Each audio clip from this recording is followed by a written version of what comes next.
The day it happened, the air felt heavier than usual. Not stormy, not cold, just heavy, like the world itself was holding its breath.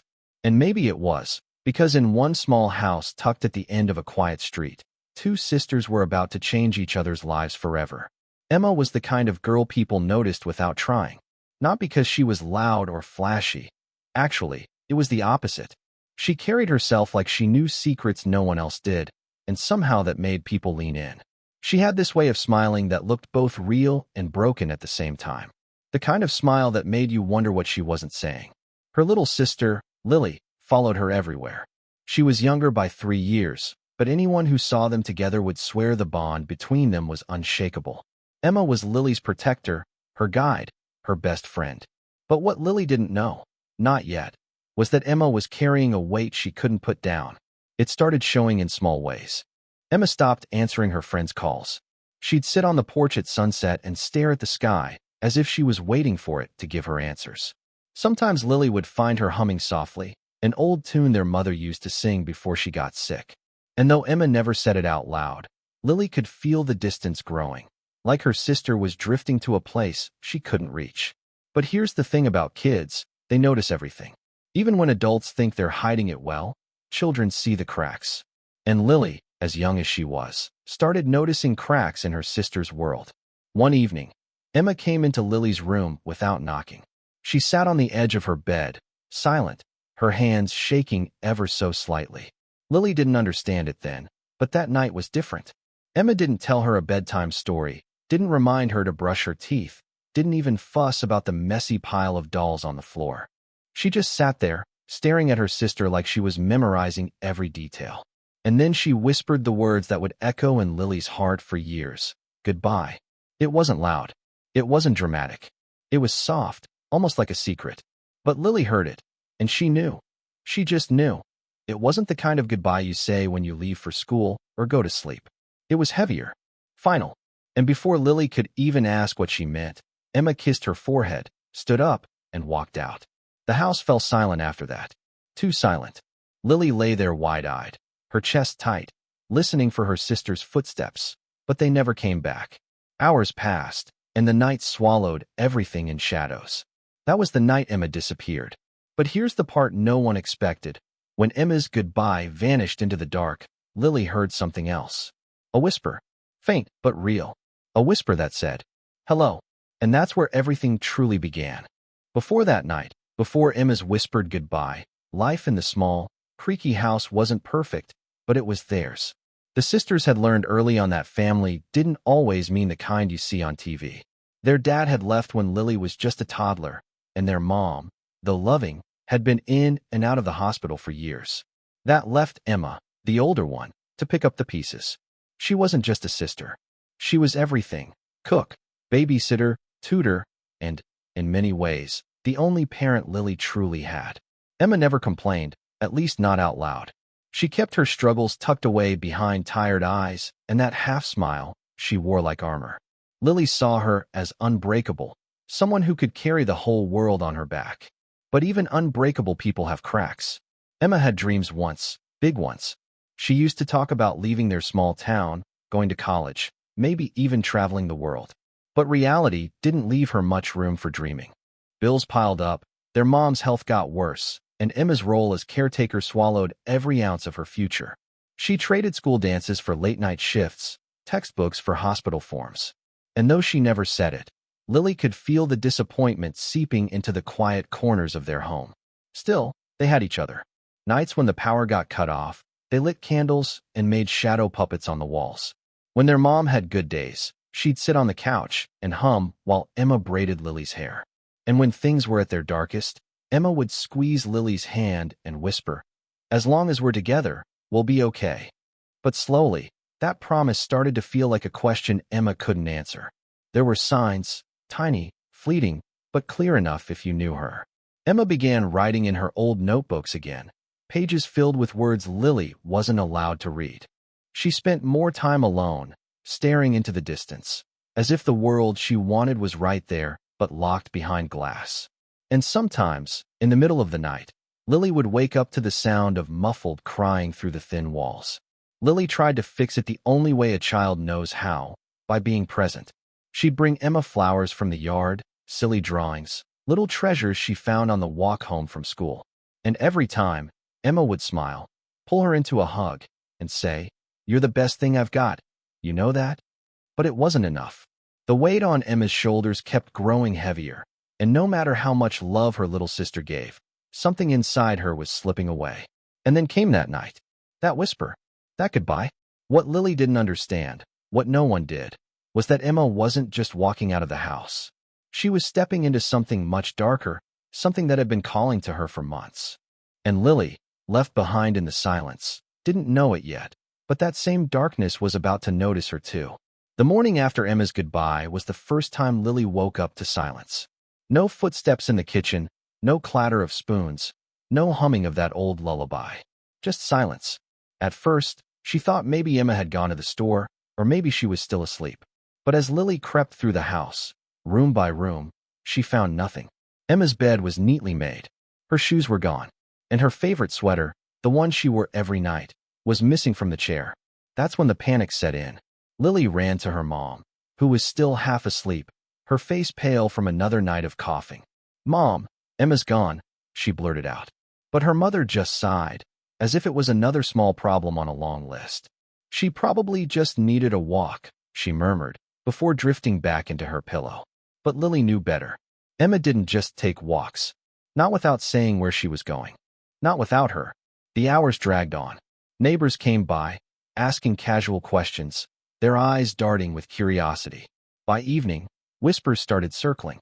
Some said Emma had finally run away, tired of carrying so much responsibility. Others hinted at darker things. None of it made sense to Lily. All she had was that last word, that soft, haunting goodbye replaying in her head. And then there was the other thing. The whisper. She hadn't told anyone about it, not even her mom. Because how could she? Who would believe that in the silence of her room, after Emma left, she heard a voice, faint but clear, say, "Hello?" It wasn't Emma's voice. It wasn't her mother's. It felt strange, like someone, or something, was stepping into the space her sister had left behind. At night, Lily started hearing it again. Sometimes faintly, just her name. Other times, it was closer, like someone was sitting on the edge of her bed. She would sit up, heart pounding, but the room was always empty. And yet, a part of her couldn't stop listening. Because deep down, Lily had the awful feeling that if she ignored the voice, she might never find Emma again. What she didn't know was that the voice wasn't done with her. In fact, it was just getting started. Days turned into weeks, but Emma never came home. Flyers went up around town, police asked questions, and the house became a revolving door of neighbors offering casseroles and pity. But beneath it all, life inside those four walls grew quieter and stranger. Lily was the only one who felt it. The house wasn't just empty without Emma, it felt watched. At night, she'd hear the creak of floorboards, the soft rustle of something moving in the hall. Sometimes she swore she saw shadows shift in corners where no one was standing. And always, the whisper was there. It began to take shape. At first it was just hello. Then it was her name, Lily. Gentle, coaxing, like it wanted her to follow. She tried to tell herself it was her imagination, maybe even a dream. But the voice wasn't just in her head. It lingered in the air, like a breath against her ear.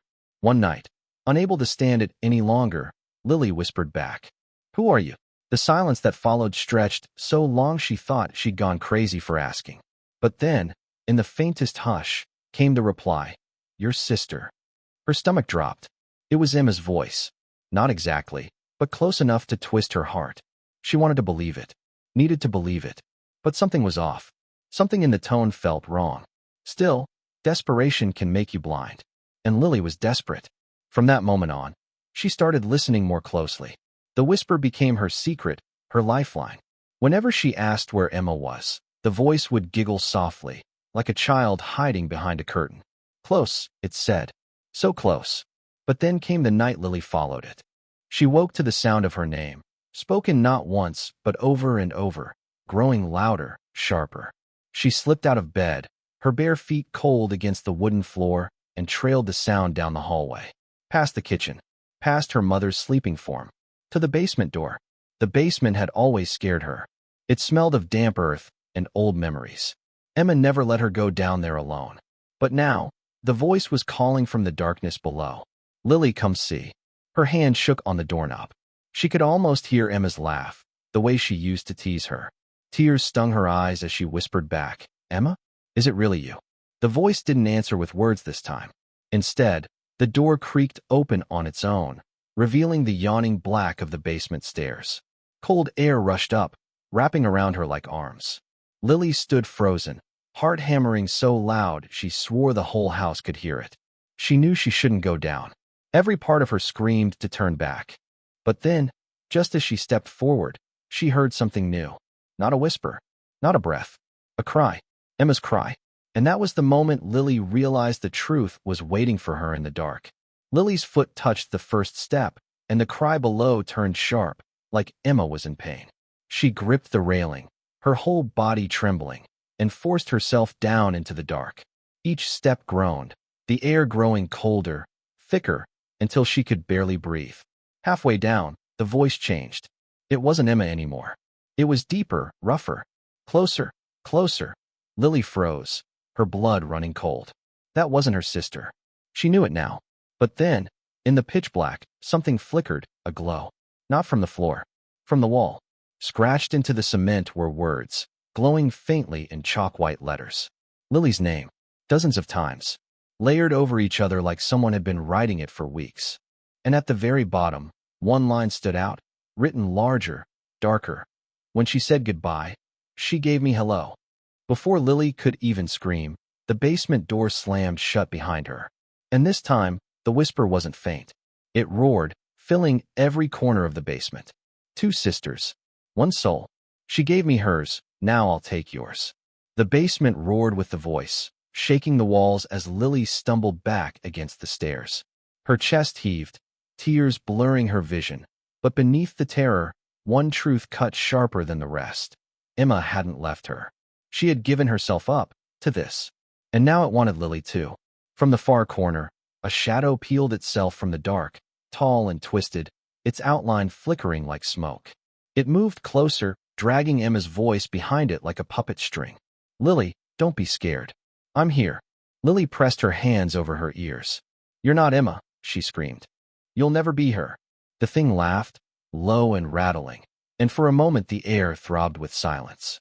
Then Lily heard it, a faint, desperate sound buried beneath the laughter. Her sister's real voice. Lily, run. Her breath caught. Emma was still in there, fighting. And if Emma was fighting, Lily couldn't give up. She remembered the nights they'd spent huddled together, Emma promising, as long as we're together, we'll be okay.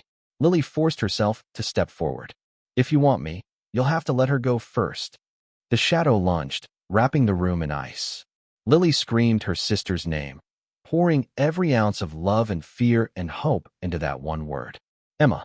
For a split second, the shadow cracked. Emma's face flickered through it. Tired, broken, but hers. Tears ran down her cheeks. Goodbye, Lily, she whispered again.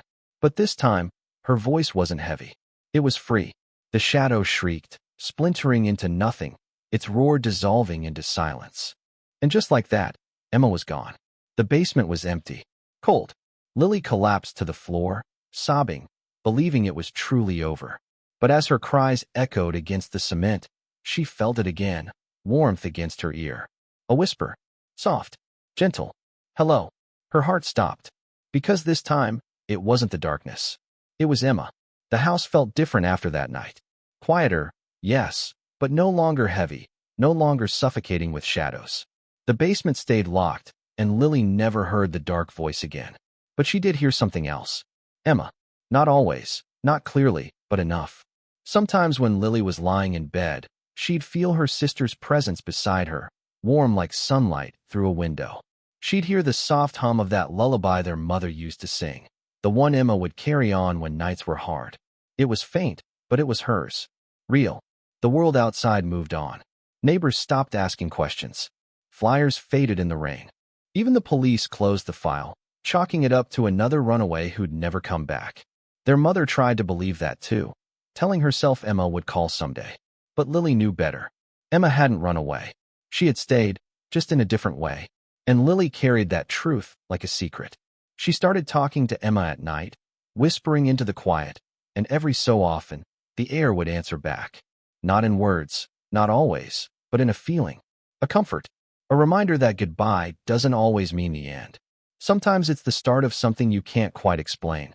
The voice in the basement had tried to steal Emma, tried to claim both sisters. But Emma had chosen differently. She had given herself to protect Lily, just like she always did.